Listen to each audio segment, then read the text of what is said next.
Liberty y el FEGULEM. Este segundo bloque temático hemos querido juntar la teoría del ciclo austríaca con la inversión en valor. ¿Por dónde es que tendrá que ver? Lo vamos a adivinar, lo vamos a conocer a lo largo de la tarde, pero bueno, casualmente los inversores value españoles son austríacos, gran parte de ellos, por lo menos los más conocidos, como Francisco García Palamés, Miguel de Juan, que es el que va a intervenir a continuación de Juan Ramón.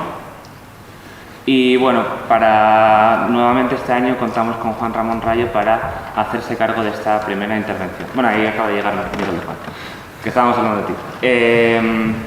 Bien, Juan Ramón imagino que será conocido por todos, es el director del Instituto Juan de Mariana, está continuamente en la televisión, en programas como Espacio Público, La Sexta Noche, y le queremos agradecer que este año haya querido venir de nuevo a estar con nosotros, porque la verdad que es un privilegio tenerte aquí de nuevo. Y bueno, lo que nos va a contar básicamente es 10 años después de la crisis, ¿quién tuvo la culpa? Utilizar eso como contexto para explicar un poco en qué consiste la teoría del ciclo desde una perspectiva austríaca. Imagino que será un tema bastante interesante para todos y que lo disfrutéis. Muchas gracias.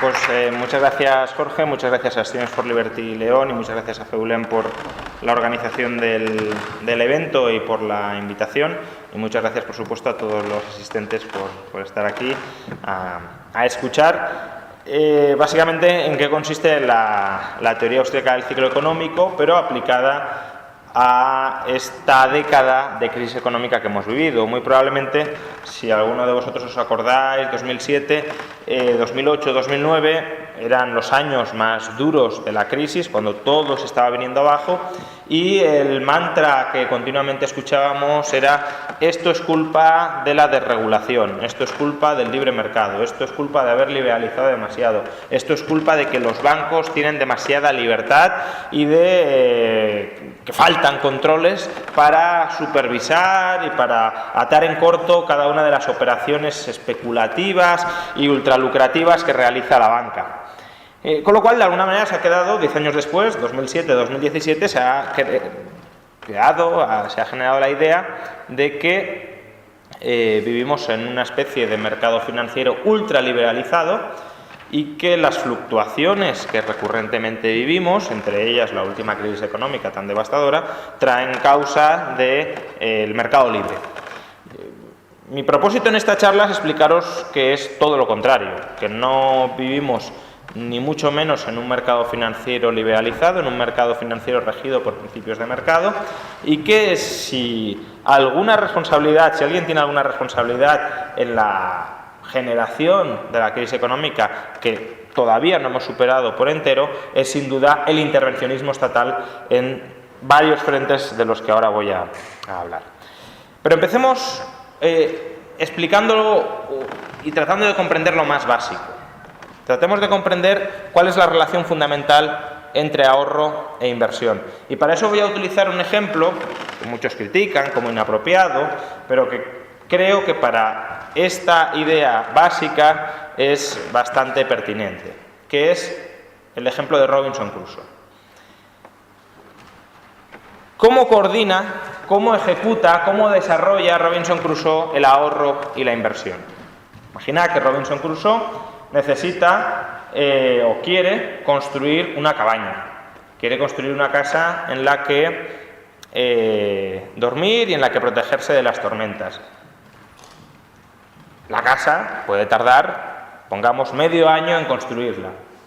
Durante ese medio año que está construyendo la casa, no está produciendo otras cosas. No está produciendo, por ejemplo, los alimentos que necesita para comer. Por tanto, si va a tardar 6 meses en construir una casa, ¿qué necesita hacer Robinson Crusoe antes de ponerse a construir la casa? Necesita haber ahorrado para poder subsistir durante un periodo de 6 meses. Dado que vas a renunciar a producir bienes de consumo durante 6 meses, si quieres seguir consumiendo mientras no estás produciendo bienes de consumo, tienes que haber acumulado lo suficiente como para 6 meses. O al menos tienes que estar dispuesto a no consumir durante 6 meses. Porque si tú quieres construir la casa y al mismo tiempo tener bienes de consumo, pues o produces los bienes de consumo o los has producido antes y los has ahorrado.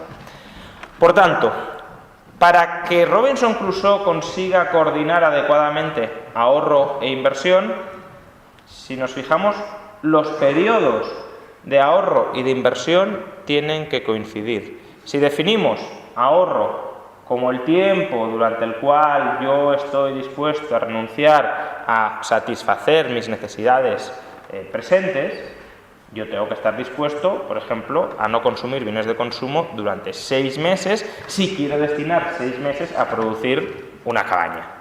Si definimos inversión como el periodo de tiempo en el cual estoy produciendo los bienes de los que dispondré en el futuro, construyo la cabaña durante 6 meses, es decir, invierto durante 6 meses y al mismo tiempo ahorro durante 6 meses, porque renuncio a producir ya bienes que pueda consumir de inmediato. Imaginad que Robinson Crusoe no coordinara bien estas dos facetas. Imaginad que Robinson Crusoe dijera, no, yo quiero consumir mañana, o quiero consumir cada día durante un mes, pero también quiero construir una cabaña. Entonces, Robinson Crusoe empezará a construir la cabaña renunciando a producir aquellos bienes de consumo de los que también quiere disponer cada día durante un mes. ¿Qué pasaría? Pues que uno de los dos planes fracasaría. Es decir, yo no puedo construir la cabaña, no puedo renunciar a producir comida y tener la comida. Por tanto, si quiero construir la cabaña durante 6 meses, tengo que estar dispuesto a esperar 6 meses sin producir comida. Y si no estoy dispuesto a esperar 6 meses sin producir comida, no puedo construir la cabaña. Por tanto, sin ahorro no hay inversión. Sin ahorrar, sin renunciar a satisfacer mis necesidades más inmediatas durante un determinado periodo de tiempo, no puedo destinar ese tiempo a producir otras cosas. Es decir, no puedo destinar ese tiempo a invertir. Y no solo es importante, es decir, la idea clave aquí no solo es que ahorro e inversión deben ir de la mano, sino que cuando no van de la mano, cuando el ahorro se descoordina de la inversión, pasan cosas malas. Hayek, por ejemplo, ponía un ejemplo de: imaginad que nos ponemos a producir en una isla desierta una máquina que tardaremos 5 años en producir, pero una vez producida nos permitirá dejar de trabajar para siempre porque la máquina ya producirá todo lo que necesitemos. Pero imaginemos que solo hemos acumulado reservas para subsistir durante 3 años. De tal manera que una vez terminen los 3 años no podemos alimentarnos. Empezamos a construir la máquina y al cabo de 3 años, ¿qué pasa? Pues que no podemos continuar su construcción hasta el 5.º año porque no nos quedan reservas. No estamos dispuestos a esperar, porque hay un límite fisiológico en este caso, no estamos dispuestos a esperar 5 años sin consumir lo que queremos consumir para dar tiempo a construir la máquina. Por tanto, ahorro e inversión tienen que ir de la mano. Cuando somos nosotros los que diseñamos el ahorro y la inversión, es muy fácil que vayan de la mano. ¿Cuánto tiempo estoy dispuesto a esperar? 5 años, pues esto es lo que dedico a invertir. ¿Cuál es el problema? El problema es que no vivimos en sociedades donde nosotros nos lo guisemos y nos lo comamos todo. No vivimos en sociedades donde nosotros diseñemos todo el aparato productivo del que nos valemos. Al contrario, vivimos en sociedades caracterizadas por la división del trabajo. Es decir, sociedades donde yo me especializo en producir una cosa, tú te especializas en producir otra y luego intercambiamos. Entonces, en estas sociedades hay algunas personas que son las que ahorran y hay otras personas que son las que invierten. ¿Qué personas ahorran? Pues aquellas personas que tienen más renta de la que desean gastar. Pensad en personas que quieran incrementar su gasto, por ejemplo, para la jubilación, 30, 40 años, y digan, voy a acumular un patrimonio de cara a la jubilación. Esta gente ahorrará en la medida en que no gastará el 100% de su renta. Y luego hay otras personas que son las que invierten, es decir, aquellas que quieren gastar en inversión más de lo que disponen, más de la renta de la que disponen. Entonces, hay unas personas que son los ahorradores que tienen la materia prima para invertir, y hay otras personas que son los inversores que tienen las ideas para invertir y rentabilizar esa materia prima que es el ahorro. Entonces, en una sociedad amplia, compleja, como digo, esos dos grupos se ponen en contacto para cooperar. Los ahorradores tienen el capital pero no las ideas, o si las tienen, son ellos mismos los que invierten, evidentemente. Los ahorradores tienen el capital pero no las ideas, y los inversores tienen las ideas pero no el capital. Entonces montan, digámoslo así, sociedades. El ahorrador le proporciona el capital al inversor a cambio de que le proporcione una rentabilidad, y el inversor acepta el capital del ahorrador, ¿para qué? Para poder desarrollar su proyecto y generar esa rentabilidad. Entonces, ¿qué hace el ahorrador? Oye, yo te presto este dinero durante 10 años y al cabo de 10 años tú me tienes que devolver lo que te he prestado más unos intereses. Y ahí la clave es justamente esta última palabra, el interés. Imaginad que el inversor le dijera al ahorrador: no, mira, tú dame tu capital y yo te lo devuelvo al cabo de 50 años o al cabo de 10 años. Pero no te voy a dar ningún tipo de rentabilidad. ¿Creéis que habría muchos ahorradores interesados en prestarles, en invertir su capital, su ahorro, a través de un señor que lo convierta en bienes y servicios a cambio de una nula rentabilidad? Evidentemente no. ¿Por qué? Porque si como mucho dentro de 10 años voy a recuperar lo que ya tengo, pues simplemente me quedo con lo que ya tengo. No voy a inmovilizar mi capital durante un largo periodo de tiempo, renunciando a disponer de él. No voy a exponer mi capital a riesgos con la posibilidad de perderlo todo a cambio de no obtener ningún retorno, a cambio de no obtener ninguna compensación. Entonces, ¿cómo se ponen de acuerdo ahorradores e inversores? ¿O cómo no se ponen de acuerdo? Yo, ahorrador, quiero que me pagues como mínimo este tipo de interés.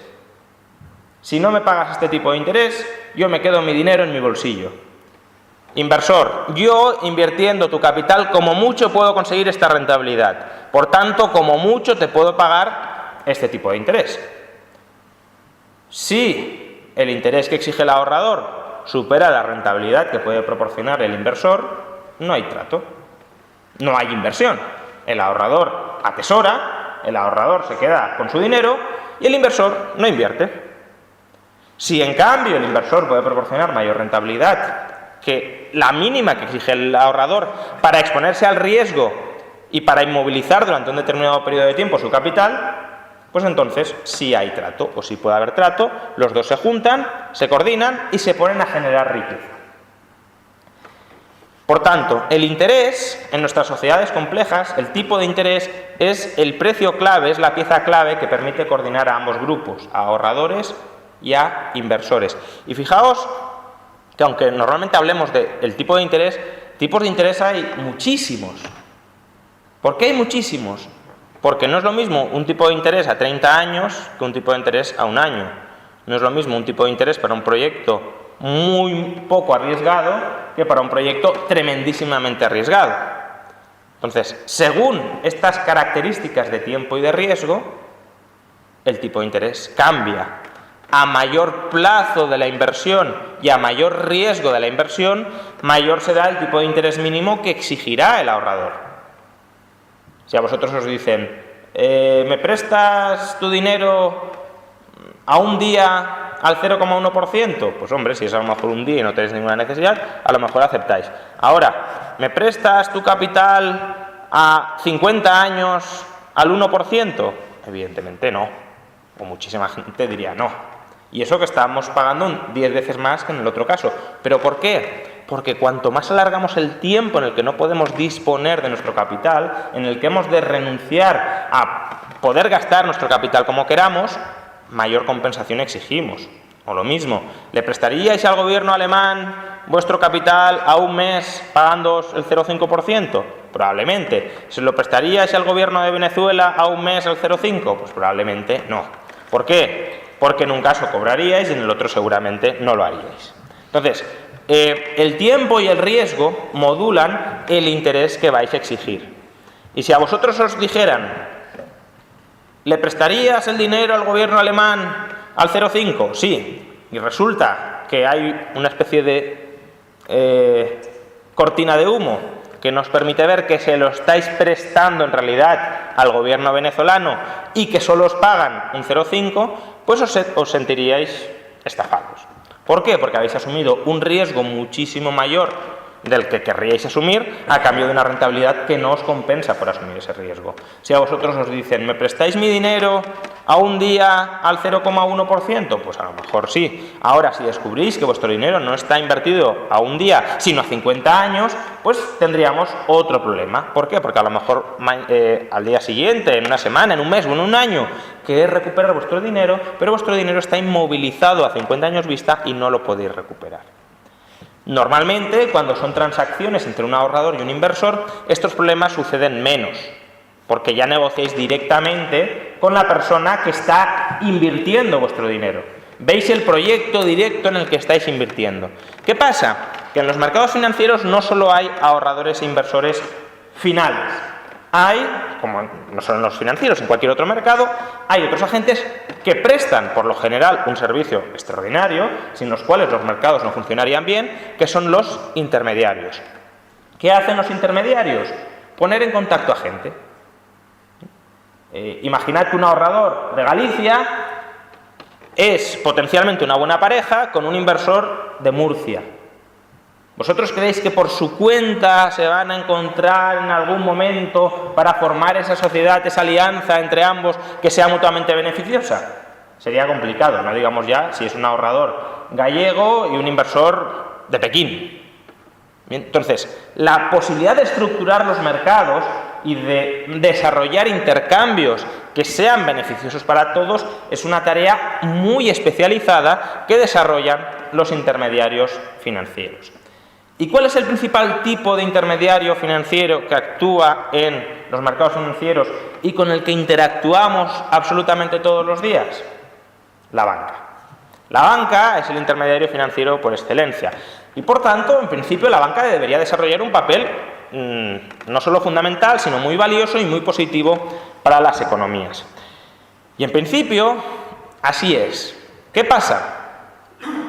Que de la misma manera que los intermediarios pueden hacer mucho para coordinar a ahorradores y a inversores, oye, que tú quieres prestar tu dinero a 5 años y con este nivel de riesgo, voy a buscar a alguien que lo quiera invertir a 5 años y con este nivel de riesgo y os voy a juntar y yo evidentemente me llevo una comisión porque el trabajo que desarrollo de buscar en ambos lados es costoso y tiene que ser remunerado. De la misma manera que este trabajo se puede hacer así y puede ser muy coordinador, también se puede hacer de otras formas que sea muy descoordinador. Y pensad, pues lo típico, un gran poder conlleva siempre una gran responsabilidad y el gran poder que tiene la banca para hacer cosas extraordinarias, para coordinar de una manera que estructure los mercados muy potentemente, también, al mismo tiempo, la banca tiene un poder muy grande para descoordinar de manera aberrante el funcionamiento de los mercados. ¿Y cómo descoordina la banca el funcionamiento de los mercados? ¿Qué creéis? Bueno, ya os lo he comentado, pero ¿qué creéis? ¿Que se paga más por un tipo de interés a corto plazo o por un tipo de interés a largo plazo? A largo plazo. Y por tanto también se cobra más por un tipo de interés a largo plazo que por un tipo de interés a corto plazo. Bien, la banca es un negocio que pide prestado para prestar. Por eso es un intermediario, porque actúa en ambos lados, ahorradores e inversores. ¿Qué hace la banca? Les pide prestado a los ahorradores. ¿Qué hace luego la banca? Presta a los inversores. ¿De dónde viene el beneficio de la banca? De pagar a los ahorradores y de cobrar a los inversores. Cuanta mayor sea la diferencia de lo que paga, entre lo que pagan los acreedores a los ahorradores y lo que cobra a los inversores, mayores serán los beneficios de la banca. Entonces, como os decía, si se paga más por pedir prestado a largo plazo que por pedir prestado a corto plazo, y si se cobra más por prestar a largo plazo que por prestar a corto plazo, ¿qué tipo de negocio creéis que tenderá a estructurar la banca? Pediré prestado a corto, de tal manera que no voy a pagar casi nada por el capital que me ofrecen, que me otorgan, y prestaré a largo, de tal manera que podré cobrar mucho por el capital que invierto o que suministro. Porque, evidentemente, si la banca pidiera prestado a corto y prestara a corto, pues sí, ganaría algo, no digo que no ganaría, pero ganaría la diferencia entre tipos de interés que sean muy parecidos. El margen de intermediación ahí sería muy escaso. Y lo mismo si pidiera prestado a largo y prestara a largo.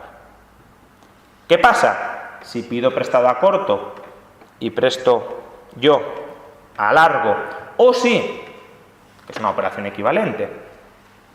Imaginad unos ahorradores que os digan: yo solo quiero seguridad, no quiero asumir ningún riesgo. ¿Estos ahorradores creéis que pedirán un tipo de interés muy alto o muy bajo? Bajo, porque claro, si no están dispuestos a asumir riesgo, pedirán un tipo de interés bajo. Dirán, vale, a mí con que me des un poquito, mientras no asumas ningún riesgo desproporcionado, yo ya estoy contento. Y luego, ¿cómo creéis que ganará más la banca? ¿Prestando a inversores de alto riesgo o de bajo riesgo? De alto riesgo, porque les podrá cobrar un tipo de interés alto. Pues de la misma manera que la banca gana más prestando a corto e invirtiendo a largo, también gana más obteniendo financiación de ahorradores, digamos, conservadores, muy aversos al riesgo, y luego reinvirtiendo ese capital en proyectos de muy alto riesgo. Así es como la banca maximiza su margen de intermediación. Pero claro, me podríais decir, bueno, claro, lo maximiza, pero asumiendo también unos riesgos muy considerables. ¿Por qué? La banca, cuando pide prestado, se compromete a devolver el dinero. Y cuando presta, se expone a que no le devuelvan el dinero. Por tanto, imaginad que la banca capta capital de un conjunto de ahorradores muy conservadores que piden tipos de interés muy bajitos y luego invierte ese capital en proyectos muy arriesgados. Pues lo lógico, lo esperable, es que gran parte de ese capital no les sea pagado y la banca tenga que pagar, aún así, a los ahorradores que le han prestado. O imaginad, en cuanto a los plazos, la banca se compromete a: tan pronto como tú me pidas que yo te pague, te pagaré. Vuestras cuentas corrientes, no sé si os lo habéis planteado alguna vez, son préstamos que le dais a la banca. ¿Por qué son préstamos o por qué son saldos acreedores que tenéis contra el banco? Porque vosotros podéis ir en cualquier momento al banco y decirle págame. Pero mientras no vayáis al banco a decirle págame, le estáis dando financiación. Si vosotros me debéis dinero a mí y yo no os lo cobro, os estoy dando financiación. Hasta que os exija que me paguéis, os doy financiación. Con lo cual, cuentas corrientes. Vosotros podéis ir en cualquier momento al banco a pedirle que os pague. Mientras no lo hagáis, le estáis dando crédito, pero podéis ir en cualquier momento a pedirle que os pague. ¿Cuánto os está pagando el banco por vuestras cuentas corrientes? Nada. De hecho, os cobra comisiones. ¿Bien? ¿Por qué no os paga nada? Precisamente por eso, porque podéis ir en cualquier momento al banco a retirar el dinero.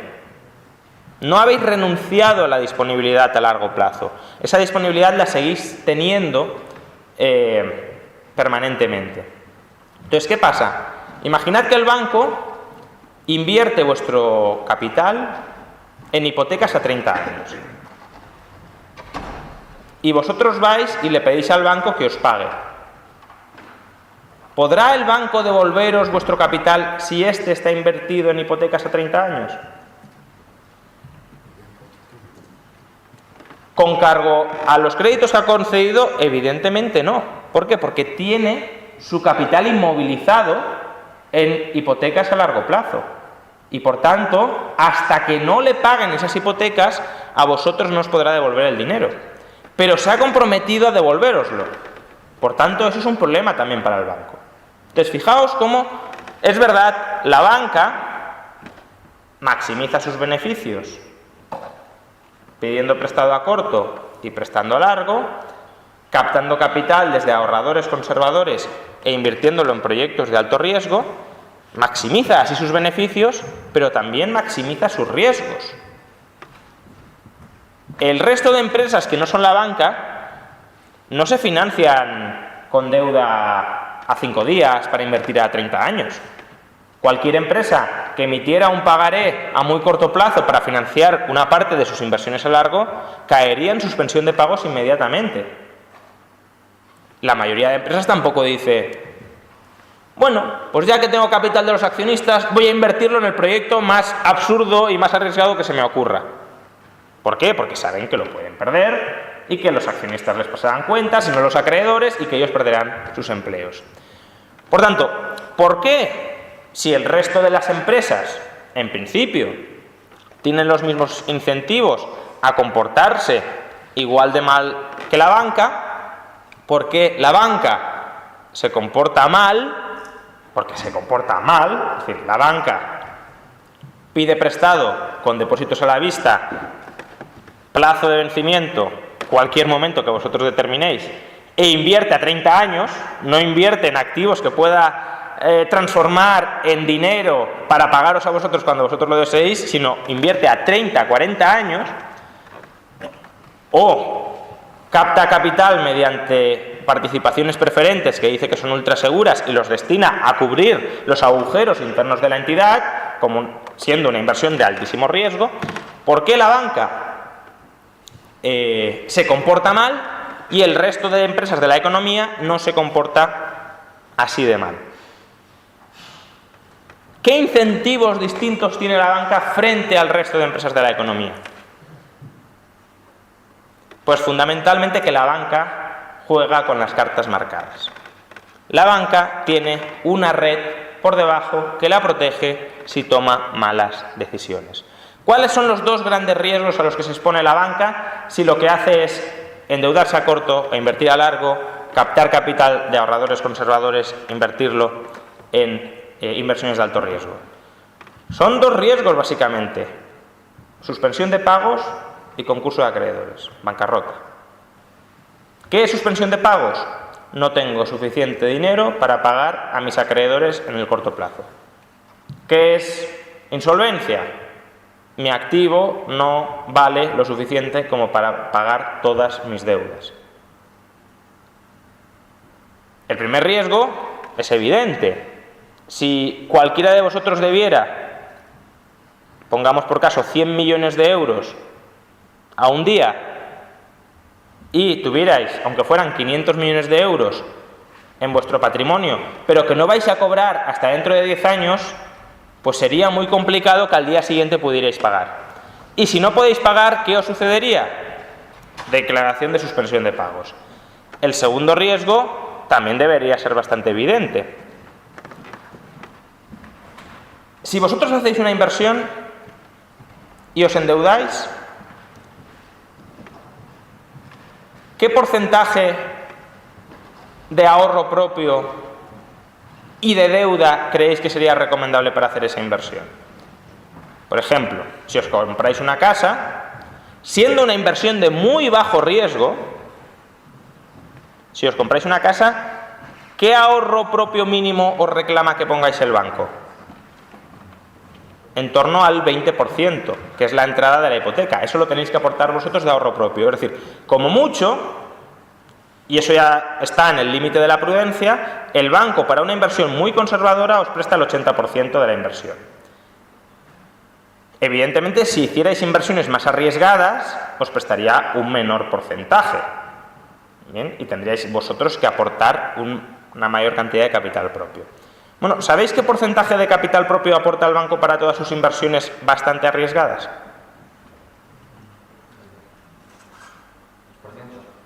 Bueno, 4 o 5%.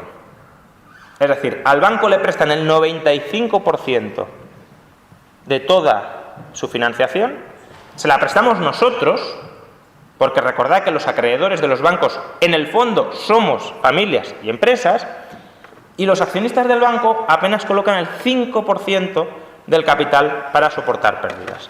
Con lo cual, imaginad que el 5 o el 6% de las inversiones que hace el banco salen mal. Hasta el 5% las pérdidas las asumen los accionistas. Pero más allá del 5%, ¿quién las paga? Los ahorradores, los acreedores del banco. ¿Bien? Entonces, si un banco invierte a muy largo plazo y se financia a muy corto plazo, si un banco acomete inversiones muy arriesgadas con muy poco ahorro propio, lo normal, lo esperable, es que caiga en suspensión de pagos y en insolvencia, en concurso de acreedores. ¿Por qué creéis que el banco no sufre esos dos problemas de manera continua? ¿Por qué cualquier otra empresa que hiciera esto no duraría ni 2 tardes y en cambio los bancos sobreviven durante décadas? Porque, como os decía, cuentan con red de protección. Y es aquí donde creo que reside la clave absoluta del problema, donde reside la explicación de por qué el sistema financiero no es un sistema financiero liberalizado, ni muchísimo menos. Es un sistema financiero extremadamente privilegiado por el Estado. Porque hay 2 instituciones estatales que se dedican a proteger a los bancos del comportamiento imprudente, de las estrategias financieras imprudentes que sistemáticamente están desarrollando. Una de esas instituciones es el Banco Central. El Banco Central se define como prestamista de última instancia. ¿Eso qué significa? Que si un banco no se puede refinanciar, él acudirá al rescate para refinanciarlo. Imaginad que vosotros os podéis comprar una casa o pidiendo una hipoteca a 30 años, pagando un tipo de interés del 3%, o pidiendo una hipoteca a un día, pagando un tipo de interés prácticamente del 0%. ¿Cuál de las 2 opciones escogeríais? Hombre, en principio diríais, vale, es que si pido una hipoteca un día, yo mañana no la puedo devolver. Por tanto, evidentemente me gustaría pagar un 0, pero es que no puedo devolver mañana la hipoteca. Alguien os podría decir, bueno, pues intentad pedir una segunda hipoteca mañana y con esa segunda hipoteca a un día que pedís mañana pagáis la del día de hoy. Pero vosotros diríais, ya, ¿y si un día no encuentro nadie que me preste una hipoteca? ¿Qué hago con mis deudas? No podría pagar, me quitarían la casa, etc. Pero imaginad que existe una institución que os dice, no os preocupéis. Si un día, por casualidad, nadie os quiere prestar, yo os presto siempre. Y os presto al 0%. ¿Qué haríais vosotros? ¿Coger la hipoteca fija a 30 años o la hipoteca un día al 0% de intereses? Evidentemente la hipoteca al 0% de intereses, porque no estáis asumiendo ningún riesgo. Esa institución, en este caso el Banco Central, os está prometiendo que os va a rescatar siempre que lo necesitéis para que no caigáis en el riesgo de suspensión de pagos. Es decir, para que vuestros inversores o vosotros mismos no perdáis. Y esa es la función de los bancos centrales, ser los asistentes de la banca privada cuando la banca privada no cuenta con fondos para poder atender sus deudas. Los bancos centrales les otorgan un crédito, lo refinancian, y si cuando vence el crédito de los bancos centrales siguen sin poder pagar, los vuelven a refinanciar. Aunque evidentemente, imaginad que cualquiera de vosotros necesita dinero un día. Y yo sé que no podéis caer en suspensión de pagos porque está el Banco Central detrás. Y me estáis ofreciendo, a mí me sobra el dinero un día, no tengo necesidad de él, y me ofrecéis un 0,1%.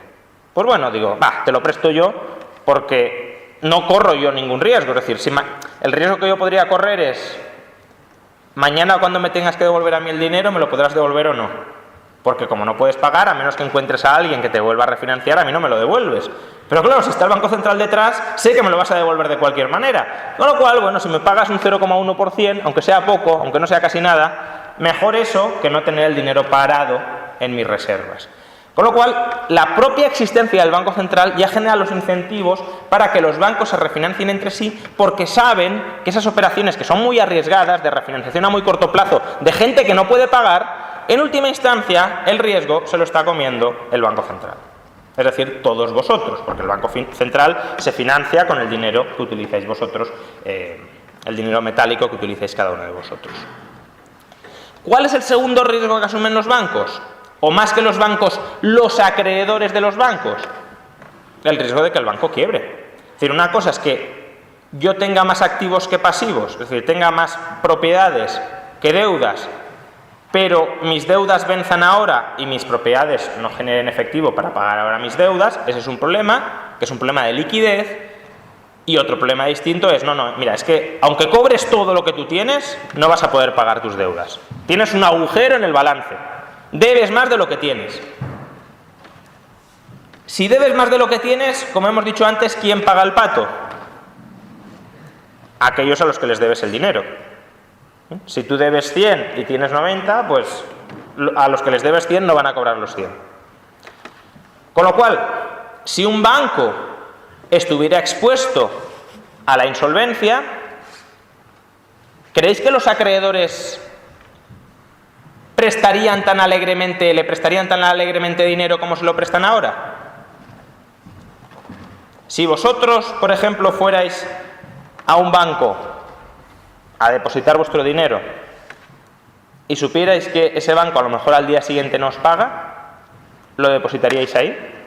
No. Si tuvierais dinero ya depositado, ¿lo mantendríais ahí? No. Rápidamente iríais a retirarlo al menor temor que tuvierais de que el banco no puede pagar. ¿Qué pasa? Que precisamente para que no pase esto, que fijaos que pase esto, en contra de lo que se nos suele decir, es bueno. ¿Por qué? Porque el banquero sabe que si se comporta mal, sus acreedores irán a retirarle el dinero, irán a exigirle que pague. Es decir, los acreedores, cada uno de vosotros, estaríais controlando a la banca para que no se sobrepase, para que no haga operaciones descabelladas. Pero claro, si el banquero dice, no, es que mis acreedores no van a venir nunca, pues yo hago lo que me venga en gana. ¿Por qué vosotros no vais a retirar dinero del banco cuando creéis que un banco está en problemas? Al contrario. Me acuerdo de muchos economistas en lo más hondo de la crisis económica diciendo, donde hay que meter el dinero es en bancos quebrados que ya estén intervenidos por el Estado, porque eso es lo más seguro que hay. ¿Por qué? Pues justamente porque está el Tesoro detrás. El Tesoro, la hacienda pública, ¿qué hace si un banco quiebra? Lo rescata. Es decir, evita que los acreedores que han invertido en ese banco pierdan parte de lo que han invertido. Por tanto, ¿qué más nos da si el banco se comporta bien o se comporta mal? ¿Qué más nos da si el banco invierte en hipotecas superseguras o invierte en hipotecas ultra subprime? Nos da absolutamente igual, porque nosotros vamos a cobrar, como acreedores vamos a cobrar, lo haga bien el banco o lo haga mal el banco, invierta bien o invierta mal. Existe una cosa que se llama Fondo de Garantía de Depósitos, que es el Estado prometiendo a todos los depositantes, es decir, a todos los acreedores, que van a recuperar todo su dinero aunque el banco quiebre. Por tanto, todos aquellos que tengan menos de 100.000 euros en una cuenta corriente se pueden despreocupar absolutamente de lo que haga el banco. Y es la principal fuente de financiación de la banca. Pero no contentos ya con eso, cundió la leyenda, que luego se convirtió en hechos, en profecías autocumplidas, de que no, es que al final se iba a rescatar a todo el mundo que le prestara algo a la banca. Todos los acreedores de la banca iban a ser rescatados. Porque hay bancos, y esa definición fue expandiéndose cada vez más, hay bancos que son demasiado grandes para caer. Y precisamente porque son demasiado grandes para caer, no se puede permitir que caigan, es decir, hay que rescatarlos. Con lo cual, si yo soy acreedor de un banco demasiado grande para caer, sé que da igual lo que haga ese banco, porque va a ser rescatado. Por tanto, si los dos riesgos a los que se expone la banca por comportarse mal, es decir, por endeudarse a corto e invertir a largo, por pedir prestado a ahorradores conservadores e invertir en proyectos de alto riesgo, si los dos riesgos que asume, insolvencia e liquidez, los socializa el Estado, ¿qué incentivo creéis que tiene la banca a comportarse bien? No tiene absolutamente ninguno. Tiene uno, que es el palo de la regulación. Pero fijaos que muchas veces cuando se reivindica la necesidad de regular a la banca, caemos en la trampa que en este caso la propia banca nos ha tendido. ¿Por qué? Porque los privilegios que el Estado da a la banca, no conozco otros sectores a los que el Estado prometa liquidez ilimitada y rescates ilimitados, la contrapartida de esta zanahoria, de estos privilegios, zanahoria que obtiene la banca del Estado, evidentemente son el palo con el que el Estado trata de alguna manera de modular que esos privilegios no se abusen, o esos privilegios no sean desmedidos. Vale, yo te voy a rescatar ilimitadamente, pero voy a intentar controlar un poquito lo que haces, porque si no, claro, esto ya sería un despropósito absoluto. Pero, ¿creéis que un ejército de burócratas desde el Banco de España o desde Bruselas van a poder controlar, después de haber abierto la caja de Pandora de los privilegios a la banca, ¿creéis que van a ser capaces de controlar lo que hacen cientos, miles de entidades financieras con ejércitos de profesionales financieros que justamente están especializados en burlar las regulaciones para que puedan hacer cosas que en teoría no se pueden hacer con los privilegios que no deberían tener? Evidentemente no. De hecho, cualquiera que sepa mínimamente cómo se redactan las regulaciones que supuestamente tienen que constreñir el comportamiento de la banca, sabe que es una pura captura del regulador. Es decir, ¿cómo se redactan esas regulaciones? Pues llega el encargado del ministerio de turno y dice, vamos a regular a la banca. Yo realmente no sé cómo funciona hoy la banca por dentro, porque no estoy en la banca. Y la banca, o el sector financiero, cada día va innovando. Por tanto, yo no sé cuáles son los últimos productos financieros que existen, ni sé cómo se estructuran, ni sé qué consecuencias tiene que yo prohíba, por ejemplo, este producto financiero o exija estos requisitos a este producto financiero, etcétera. ¿Qué hago? Voy a llamar al banquero para que me lo explique. Y claro, ¿vosotros qué creéis? ¿Que el banquero le va a contar la historia como es o como le interesa que el otro crea que es? Pues evidentemente como le interesa al otro que crea que es. Por tanto, la información que le transmiten todos los banqueros es, no, esto no lo puedes hacer porque sería el acabose para la economía. Esto, vale, sí, por ahí se puede tirar, pero intenta hacerlo más bien así o asá. Eso suponiendo que no haya corrupción de por medio, es decir, incluso honestidad intelectual entre nuestros políticos, que evidentemente no son banqueros y no saben cómo se tiene que regular. Por tanto, le transmiten información equivocada para confeccionar regulaciones a medida de la banca. Con lo cual, el Estado dota de privilegios a la banca para que se desmadre, luego, ante el riesgo de que se desmadre, dice, bueno, voy a intentar controlar un poquito esto, pero ¿cómo lo intenta controlar?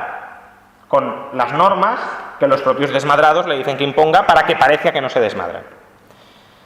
Y así es como se configura el sistema financiero actual y así es como llegamos a la crisis actual. Básicamente, a partir del año 2001, los bancos centrales de todo el mundo empiezan a bajar los tipos de interés. La Reserva Federal estadounidense los tenía en el 6,25% y los colocó en el 1% durante más de un año. Si el Banco Central les dice a los bancos, yo os puedo prestar mucho más barato, ¿qué creéis que hará la banca? Prestar mucho más barato a largo plazo. Y los bancos se pusieron a dar hipotecas, préstamos empresariales, préstamos al consumo, a tipos de interés mucho más bajos que antes. Tipos de interés que, fijaos, y esta es la clave, no reflejaban realmente la predisposición al ahorro de los depositantes de la banca.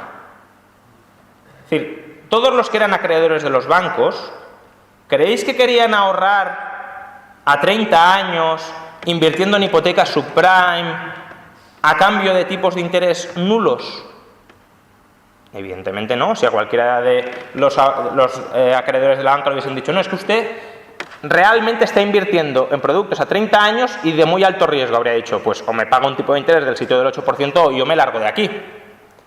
Pero claro, si la banca pagara tipos de interés del sitio del 8%, ¿a qué tipo de interés podría prestar? Pues al 8 o al 9%. Y al 8 o al 9%, ¿cuántos créditos se extenderían? Muchos menos. Y desde luego muchos menos que si los tipos de interés están al 1, al 2 o al 3%. Y esa es la cuestión.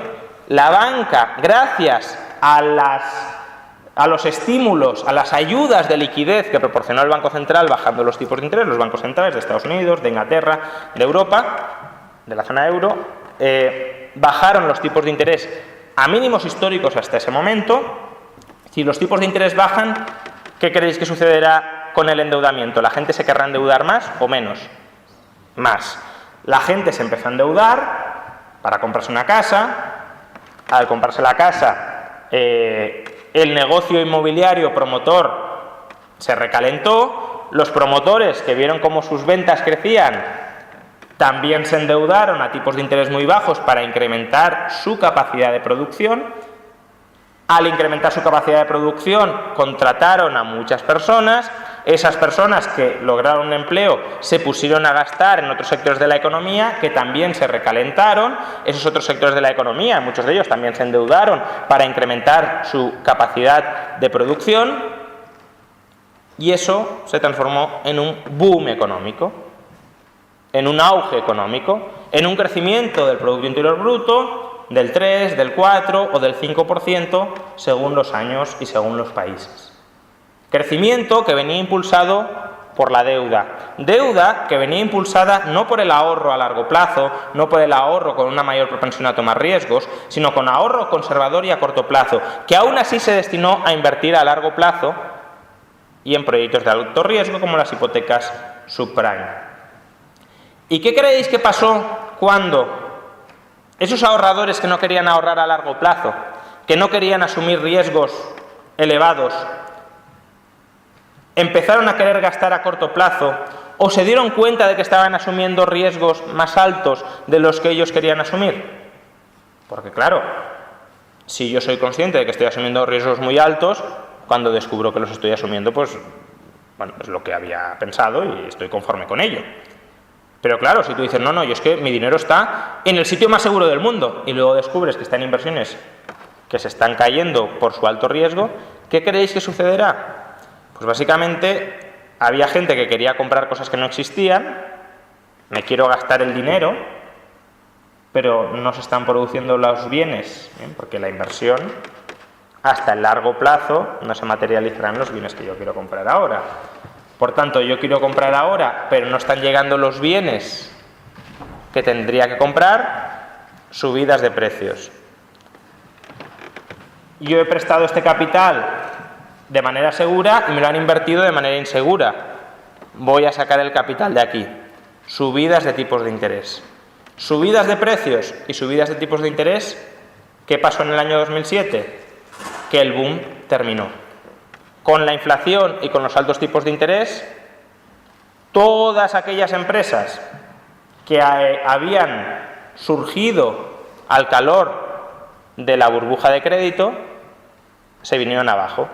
¿Por qué? Con altos tipos de interés la gente ya no compraba casas, con precios crecientes y salarios crecientes a la inflación, los costes de producción subían y las empresas dejaron de ser rentables. Y si las empresas que fueron rentables por la inyección de crédito barato quebraban, ¿qué pasaba? Pues lo contrario que había sucedido antes. Empezaron a despedir gente, empezaron a impagar deudas, despido de gente, contracción de la demanda en el resto de la economía, contracción de la actividad en el resto de sectores económicos, impago de deudas, quiebra del sistema bancario, restricción todavía mayor de la oferta de crédito.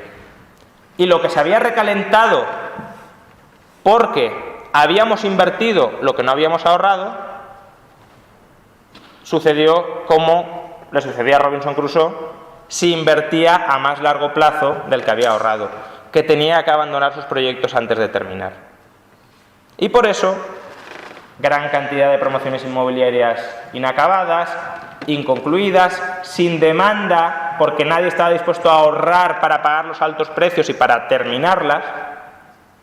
Y por eso, después de ese colapso inevitable porque el sistema financiero descoordinó a ahorradores y a inversores, vino un tiempo, 5, 6, 7 años, en el que hubo que volver a recoordinar y volver a reestructurar todo lo que previamente se había desestructurado. Y evidentemente esto no es algo sencillo. Si tú has construido una cementera donde deberías haber construido una industria manufacturera exportadora, pues no puedes reconvertir la cementera en la industria manufacturera exportadora en 2 días.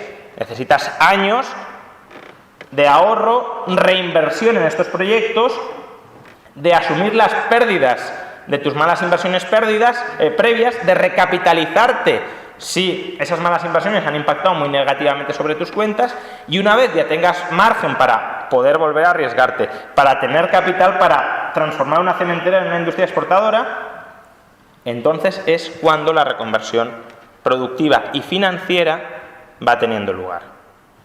Pero ¿quién es, en última instancia, y repito y concluyo, el culpable de todo este descalabro? Pues el culpable de toda esta descoordinación masiva entre ahorro e inversión es la banca. Y no la banca en un sentido abstracto y sin ningún tipo de raigambre con las instituciones que tenemos. Es la banca inserta en un marco institucional perverso que privilegia a los bancos que toman decisiones imprudentes, irresponsables y descoordinadoras. Básicamente, de unas instituciones que aíslan a los bancos de las reglas del libre mercado. Porque en el libre mercado, si tú coordinas, si tú generas valor, si tú lo haces bien, ganas. Si tú descoordinas, si tú das pelotazos, si tú destruyes valor, pierdes. Y si pierdes sistemáticamente, te expulsan del mercado. Y precisamente porque cabe la posibilidad de que te expulsen del mercado y de que pierdas lo que has invertido, tú mismo intentas evitar comportamientos imprudentes, intentas evitar tomar decisiones inadecuadas. Si a ti te dicen que tomando decisiones inadecuadas no te va a pasar nada, sino que incluso vas a maximizar tus beneficios, vas a tomar decisiones inadecuadas. Pero ¿quién le dice a la banca que puede tomar decisiones inadecuadas? ¿Se lo dicen las reglas del libre mercado? No, porque no se lo dicen a ningún otro sector, a ninguna otra empresa. ¿Por qué casualmente solo se lo dicen a la banca? Porque la banca está amparada, protegida por el Banco Central y por el Tesoro. El Banco Central le promete que no caerá en suspensión de pagos, el Tesoro que no va a quebrar. Y así, con esa red de seguridad que permite desarrollar comportamientos sistemáticamente imprudentes, es como la banca, buscando maximizar el beneficio económico dentro de una estrategia de imprudencia subvencionada, es como genera los ciclos económicos que luego terminamos pagando de una manera o de otra todos nosotros. Muchas gracias.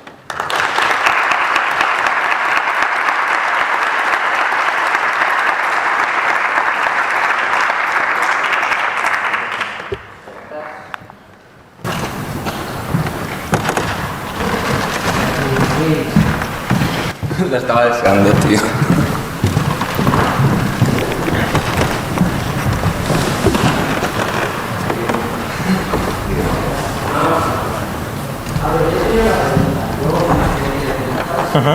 Y dices que este banco central, como que presta ayuda a los bancos, yo tenía entendido que los bancos, o sea, tienen que tener suficientes de solvencia, de liquidez, de carga, y vamos, los bancos sobreviven gracias a la confianza de los clientes. No sobreviven gracias a lo que es el Banco Central Europeo, sobreviven gracias a la confianza de los inversores. O sea, esto de que el banco, además, es que los comerciales deben de cumplir lo que el Banco Central Europeo les exige. O sea, no es que el Banco Central les esté como ayudando a...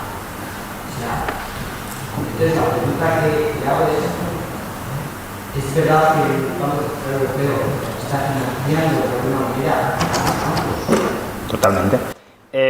Vamos por partes. Primero, es verdad que el Banco Central Europeo exige regulaciones, es lo que he dicho del palo y la zanahoria. No se puede dar solo privilegios sin exigir algún tipo de responsabilidad en el uso de esos privilegios. Ahora, primero, ¿qué regulaciones de solvencia les exige? En el caso de Basilea II, 8% de activos ponderados por riesgo. Algo que ahora mismo los reguladores han dicho era tremendamente insuficiente. Por tanto, les exigió demasiado poco. Basilea III querían que fuera más exigente y que ha ido pasando conforme han transcurrido los años. que se ha rebajado esa exigencia porque dicen, si no, los bancos no darán suficiente crédito. Y a los políticos les interesa tanto como a los bancos que se dé crédito porque es la salsa de la economía. Y desde luego, si tu horizonte temporal son 4 años, lo que te interesa es que en esos 4 años haya alegría, no que haya contracción de crédito. Segundo, ¿qué coeficientes de solvencia se exigían con Basilea II? ¿El coeficiente de caja? ¿Un coeficiente de caja del 1% sobre los depósitos? ¿Eso crees que es un coeficiente de liquidez para garantizar que una entidad financiera que está expuesta a créditos a 30 años con deudas a la vista pueda subsistir con esas reservas de liquidez? Evidentemente no. Tan es así que Basilea III, el cambio más importante que ha introducido, ¿cuál es? Vamos a exigirles algo de liquidez, porque nos hemos dado cuenta de que hasta ahora no les exigíamos de facto nada por la liquidez. Con lo cual, sí, a lo mejor de solvencia no han ido muy mal, pero nos hemos encontrado con que en 2007, 2008 y 2009 todas las quiebras se han producido por problemas de liquidez, por incapacidad para resistir una fuga de depósitos o una retirada de operaciones repo durante 30 días, por un cierre de los mercados de la refinanciación. Por tanto, incluso el regulador está admitiendo que las regulaciones fueron tremendamente laxas, y yo lo que digo es que siguen siendo tremendamente laxas en relación con los privilegios que les siguen otorgando. Porque dices, la banca descansa sobre la confianza de sus inversores, de sus acreedores. Claro, confianza con la red de seguridad detrás. Imagínate que mañana el gobierno de España dice, no hay fondo de garantía de depósitos. Imagínate que el Banco Central Europeo dice, yo no voy a prestar a ningún banco español ninguna línea de liquidez en caso de que lo necesite. ¿Qué pasa en España? Lo que pasó en Grecia cuando sucedió. Y la confianza que tienes en el banco es la misma, salvo que ya no está el regulador detrás o los poderes políticos detrás dándole respaldo. Por tanto, ¿en quién confía el inversor? ¿En el banco o en quien tiene detrás el banco? Claramente en quien tiene detrás el banco. Y si confías no en lo que hace el banco, sino en el que está detrás, lo que estás confiando o en lo que estás esperando es en que se terminen socializando los riesgos. Y eso es lo que sucede durante las crisis cuando además el Estado interviene. Por tanto, hay una descoordinación absoluta entre acreedores y deudores.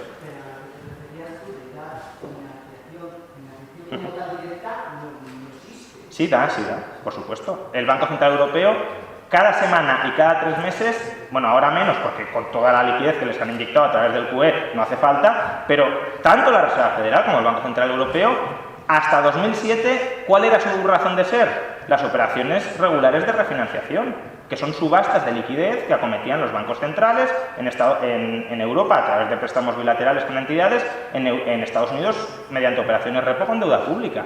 Y por supuesto, entre el Banco Central y la FED subasta liquidez. De lo que tú estás hablando es el mercado interbancario, que evidentemente también existe, por lo que comentaba antes. Si yo tengo exceso de liquidez ahora y tú la necesitas, ¿cuál es el riesgo? Claro, pero ¿por qué te presto a ti? Porque sé... o sea, yo ya sé por qué tú me pides prestado. Digo, yo tengo exceso de caja, ¿bien? Y tú tienes déficit de caja. ¿Por qué yo me expongo a prestarte a ti? Porque, cuidado,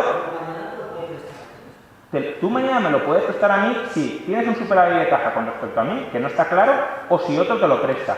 ¿Qué pasa si nadie te presta mañana? Que yo me quedo sin cobrar. ¿Tú crees que yo voy a asumir un riesgo tan grande de que me hagas un default por un tipo de interés minúsculo como el del interbancario? No.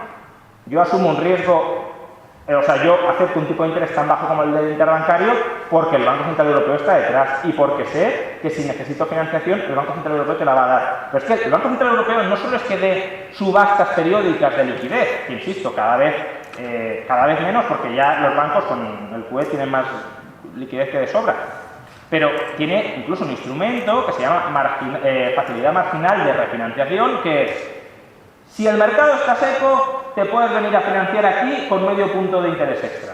Y eso está abierto, esa ventanilla, que en Estados Unidos se llama ventanilla de descuento, está permanentemente abierta.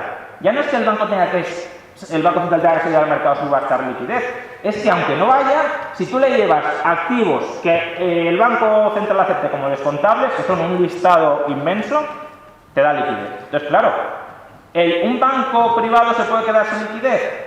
Hombre, si invierte en tal cantidad de basura que ni siquiera el Banco Central Europeo se la admite como activo para descuento, sí. Si no, no. En Estados Unidos, para que te hagas una idea, antes de la quiebra de Lehman Brothers, Bernanke dijo, voy a aceptar incluso las acciones como activo descontable. Es decir, que si yo había comprado acciones de Walmart, un banco, o sea, no es un fondo de inversión, es un banco comprando acciones de Walmart, llevaba las acciones de Walmart y te daba liquidez contra eso. Entonces, claro, a efectos prácticos la banca no se puede quedar sin liquidez y eso lo que provoca es la descoordinación entre los ahorradores que quieren ahorrar a corto plazo y los inversores que están invirtiendo a largo plazo. Descoordinas macroeconómicamente la economía.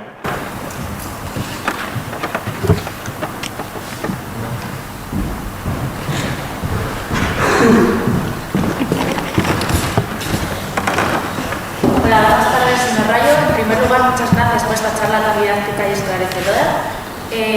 Para mí las causas de la crisis usted las ha dejado meridianamente claras, pero me gustaría saber cuál es su opinión sobre qué medidas se están tomando para evitar que esto se repita, porque yo tampoco veo que por mucho Basilea 1, 2, 3 que tengamos aprobado y medidas que nos estén vendiendo que se están tomando, estemos realmente acometiendo el problema de raíz. Eso por un lado. Y por otro lado, está hablando usted de la banca como intermediario máximo en los mercados financieros.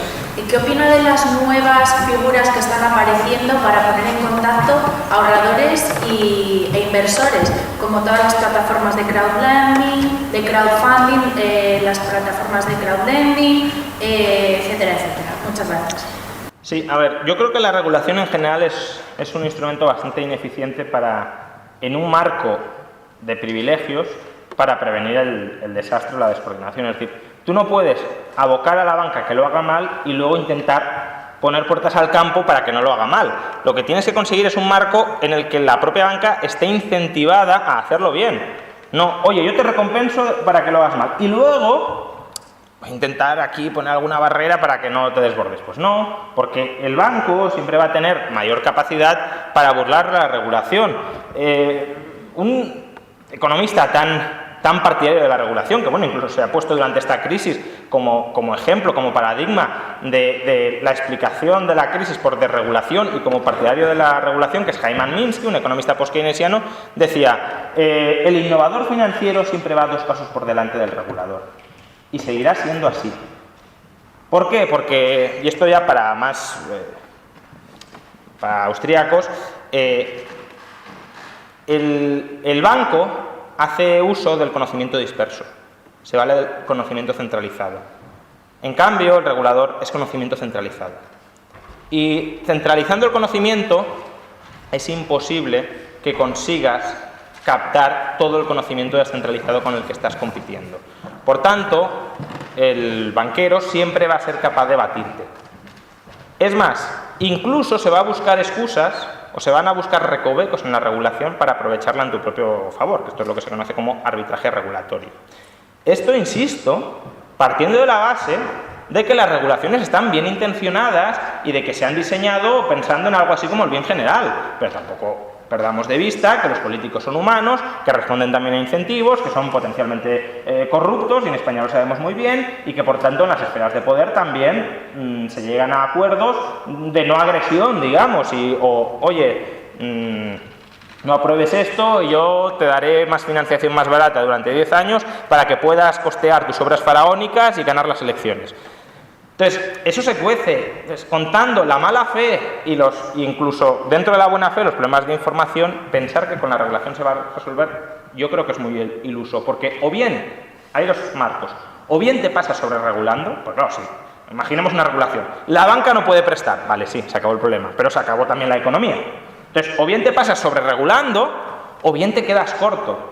Encontrar el punto justo que debería ser el que saliera de dentro de la banca de me quiero autorregular, no lo va a poder conseguir. Y de hecho Basilea 3, pues lo comentaba antes, empezó siendo muy estricta, incluso la versión que salió a mí me parecía demasiado laxa para evitar estos problemas, pero vale, es verdad que empezaba tocando algunos problemas. Oye, miremos que la banca tenga capacidad para resistir 30 días de fuga, el equivalente a 30 días de cierre de mercados monetarios para la refinanciación a corto plazo. Tratemos de buscar un equilibrio entre las fuentes de financiación a medio y largo plazo. Es decir, que si se invierte a largo, también se endeuden a largo, no se financien solo a corto. Y luego además reforcemos los coeficientes de solvencia. ¿Y qué pasó? Conforme transcurrieron los años, dijeron, bueno, esto lo vamos a relajar un poquito, esto también, Porque, claro, la banca les dijo, no, es que si esto es lo que sale, no vamos a poder dar crédito. O no vamos a poder dar crédito a estos tipos de interés. Y los políticos dijeron, yo no quiero gobernar en un país donde no se pueda acceder a crédito en condiciones muy laxas. Por tanto, vamos a relajar esto. Y lo han ido relajando y al final Basilea III, por desgracia, se va a terminar pareciendo mucho a Basilea II. Y Basilea II no evitó nada. En cuanto a los nuevos intermediarios, yo creo que de momento siguen teniendo, en concreto los que tú has mencionado, un tamaño muy pequeño. Sin embargo, sí que creo que es relevante hablar de aquellos intermediarios que actúan como bancos sin serlo. El famoso shadow banking, que de hecho, durante la anterior crisis, se vino a decir que el shadow banking fue quien estuvo detrás de la gestación de la crisis, que son, pues pensemos, fondos monetarios, fondos de titulización hipotecaria, conduits, etcétera, que sin tener acceso directo al Banco Central Europeo o a la Reserva Federal, se comportaron de manera muy parecida a los bancos, pidieron prestado a corto plazo para invertir a largo. ¿Y por qué? Pues porque tenían algún tipo de acceso directo, en muchos casos eran entidades patrocinadas por la propia banca, dejándolas fuera del balance de los bancos, tenían alguna línea de acceso directo a la banca. Entonces la banca conectaba con el Banco Central y la banca conectaba con estos. Entonces, eso sí puede ser problemático. ¿Por qué se crea todo esto? Precisamente para burlar la regulación. Es una forma de crear entidades que escapan de la regulación y que, por tanto, permiten seguir reproduciendo el problema mientras siga presente el manguerazo de liquidez, la barra libre de liquidez que supone la banca central o, no sé si peor, pero al mismo nivel, la expectativa de rescate futuro que supone el tesoro de no vamos a dejar caer a los bancos, los acreedores no van a perder. Es verdad que una liquidación bancaria es algo muy duro, pero hay fórmulas alternativas al rescate, por ejemplo, imponiendo quitas a los acreedores, donde trasladas el coste a quien tiene la responsabilidad y donde no generas el incentivo perverso de yo invierto aquí y ya me puedo despreocupar de todo, porque en última instancia está el contribuyente y ya pagará él. Bueno, voy a hacer una pregunta. ¿Cómo crees, Juan, que debería estar configurado el sistema financiero para vacunarlo con las controlas de los booms y depresiones cada vez más profundos? ¿Crees que, ya sé que no, pero quiero que expliques por qué, no debería reducirse toda la regulación bancaria actual por tres reglas básicas de patrón número 100% de coeficiente de caja del 100% en eliminación del Banco Central? Desde luego, coeficiente de caja del 100% no. Eso sin duda. ¿Por qué? Porque los bancos no son almacenes de dinero, nunca lo han sido y no es su función. Bien. Si alguien quiere almacenes de dinero, pues lo que hay que hacer es liberalizar Prosegur y permitir que la gente coloque ahí sus reservas de dinero. Pero eso no es un banco. Bien. Un banco es una entidad que presta su propia deuda, que crea deuda para prestar. El problema es que presta a largo plazo creando deuda a corto y por tanto descoordina, ya os he comentado, a ahorradores y a inversores. Patrón oro. Yo sigo pensando que el patrón oro es la mejor base monetaria que existe. No es perfecta ni mucho menos, pero es menos imperfecta que el dinero politizado que tenemos. Ahora, también he de decir que un dinero politizado razonablemente gestionado tampoco tiene por qué ser tan negativo. Lo que pasa es que es muy complicado gestionarlo bien porque siempre está expuesto a arbitrariedades políticas. Es decir, es un dinero que se emite contra deuda y al final, por tanto, no tienes forma de escapar del sistema financiero. Esto no sé, de hecho, si lo habéis pensado en alguna ocasión, pero imaginad que, cuando tenéis euros, estáis siendo acreedores del Banco Central Europeo. Es verdad que no podéis exigirle nada, pero le estáis dando financiación. ¿De acuerdo? De hecho, en el balance del Banco Central Europeo, los euros que tenéis vosotros figuran como su pasivo. Si es su pasivo, es vuestro activo, es un pasivo en forma de deuda, por tanto, deuda no cobrable, pero deuda, y le estáis dando financiación. Entonces, fijaos en lo siguiente. Imaginad que vosotros desconfiáis de un banco y decís, uy, no me gusta nada este banco es súper arriesgado. Voy a cortarle la financiación, es decir, voy a retirar mi dinero del banco, voy a exigirle que me pague. ¿Cómo os va a pagar? Si tiene coeficiente de caja, con la caja que tenga, pero imaginad que no tiene. ¿Qué hará ese banco? Irá al interbancario o al Banco Central Europeo y le dirá, dame reservas. Entonces, cancelará vuestro depósito dándoos a vosotros reservas. Con lo cual, vosotros, ¿qué estáis haciendo ahora? Estáis financiando al Banco Central Europeo y el Banco Central Europeo está financiando al banco. En lugar de ser vosotros quien financia directamente al banco, lo hacéis indirectamente al Banco Central Europeo, a través del Banco Central Europeo. Entonces, vosotros que queríais decir, yo no te financio más, de la misma manera que si una empresa está invirtiendo fatal, dices, ya no te refinancio más porque no confío en tu proyecto. Pero al final el sistema actual os fuerza, os retuerce para seguir financiando a un sistema financiero desastroso. Con el patrón oro esto no pasa. Tú vas al banco y dices, dame oro. El oro, decía Henry Thornton, un economista, fue codirector de la Junta Directiva del Banco de Inglaterra, etc., a principios del siglo XIX, decía, el oro es el único activo monetario que no es el pasivo de nadie más. Es el único activo, es el único dinero que no es deuda, para entendernos.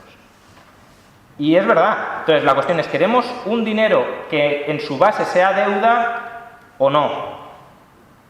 Yo prefiero que no, porque al no ser deuda te permite salirte totalmente del sistema financiero. Y yo no confío en el sistema financiero. Tengo oro y, aunque quiebre el sistema financiero, a mí no me afecta en absoluto. Si tengo billetes del Banco Central Europeo, desde luego, si quiebra el sistema financiero, sí me afecta. ¿Queremos eso? Yo creo que sería mejor. Ahora, un dinero basado en deuda bien gestionado, por ejemplo, el del Banco Nacional Suizo, tampoco es un drama. ¿Bien? Y lo que sí que es importante es la banca libre. Bien, es decir, que la banca se responsabilice de lo que hace. Por tanto, dinero externo al propio sistema bancario, sea basado en deuda o idealmente en oro y banca libre, creo que es la forma de minimizar, que no eliminar, los ciclos económicos. Porque ciclos siempre va a haber, porque la banca siempre va a tener esa tentación de descalzar plazos, lo que pasa que, y riesgos. Lo que pasa que en ausencia de redes de protección, eso se corta muy rápido. Cuando tienes redes de protección lo alargas 4, 5, 6 años y ya te has distorsionado toda la economía y te viene una crisis duradera. Es decir, por eso en el siglo XIX había muchas crisis, pero duraban 3 meses, 4 meses, 5 meses, porque se cortaba muy rápido y no se acumulaban las malas inversiones de manera generalizada. Aquí estamos más tiempo sin crisis y cuando viene una muy gorda. Perdón. La última ya, ¿vale? Me parece interesante lo que ha dicho acerca del patrón oro y mi pregunta es, ¿seríamos capaces de volver a un sistema similar al patrón oro? Bueno, parto de la base que yo no soy economista y quizás esté diciendo una barbaridad, pero ¿seríamos capaces de volver a un sistema similar al patrón oro con la barbaridad de expansión monetaria que hemos tenido en los últimos años y que mucha de la moneda que circula, bien sea en papel, fiat currency, o bien sea digital o los mercados que sabemos que no tiene base en economía real, ¿es posible eso? ¿Sería factible un sistema así? Bueno, a ver, el problema que planteas no es el problema grande, ¿bien? ¿Por qué? Porque al final, ¿cómo volverías al patrón oro desde ese punto de vista? ¿Cuánto oro tienen los bancos centrales? X. ¿Cuántos pasivos tienen los bancos centrales? X. Pues hago una división y cada pasivo toca tanto oro. Ya está. Es verdad que volveríamos a un tipo de cambio con respecto al oro muy devaluado, la moneda muy devaluada con respecto a 30-40 años, pero bueno, vuelves así. El problema no es ese. ¿El problema cuál es? Que al final la supervivencia del sistema bancario descansa en que el Banco Central hoy les pueda proporcionar refinanciación. Si el Banco Central dice, yo vuelvo al oro, y por tanto, como vuelvo al oro, ya no voy a dar financiación a nadie, se te cae todo el sistema bancario. Entonces, para volver al patrón oro, primero habría que corregir todo el problema de la iliquidez bancaria, es decir, habría que conseguir que los bancos, si prestan a corto, se financien a corto, pero si prestan a largo, se financien a largo. Una vez tienes eso, y por tanto la banca ya no depende estructuralmente de la financiación que, en términos reales o potenciales, les pueda proporcionar el Banco Central, ahí sí ya puedes volver al patrón oro cogiendo las reservas de oro disponibles y mirando los pasivos que tiene la banca. Hasta entonces no, porque digamos que todos los pasivos del sistema financiero en potencial llegan a ser pasivos del Banco Central. Entonces, claro, si tú dices, no, solo los pasivos del Banco Central, pues todos los otros te quedan descolgados y no se podrían pagar llegado el momento. Pues nada, vamos a aprovechar ahora para hacer una foto de grupo porque la sesión Y además, no sé si queríais darle un libro a Sí. Jesús Placer y a la Fundación. Sí, efectivamente. No sé dónde está la...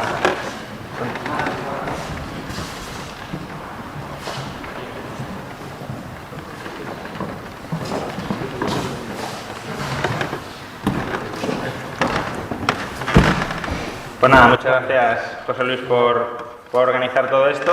Y nada, desde el Instituto Juan de Mariana hemos sacado ahora una nueva colección de libros con Deusto y con Value School. Y como no, el primero de los libros, que creo que además pues, te gustará bastante, es el libro más famoso del padre Mariana, Tratado y Discurso sobre la moneda de Bellón, donde básicamente explica cómo la moneda de Bellón empezó siendo de plata y terminó siendo de cobre, fruto del envilecimiento monetario, en este caso de Felipe III, para financiar sus fastos. Como vemos, no hemos cambiado tanto en muchas cosas. Pues muchas gracias por la...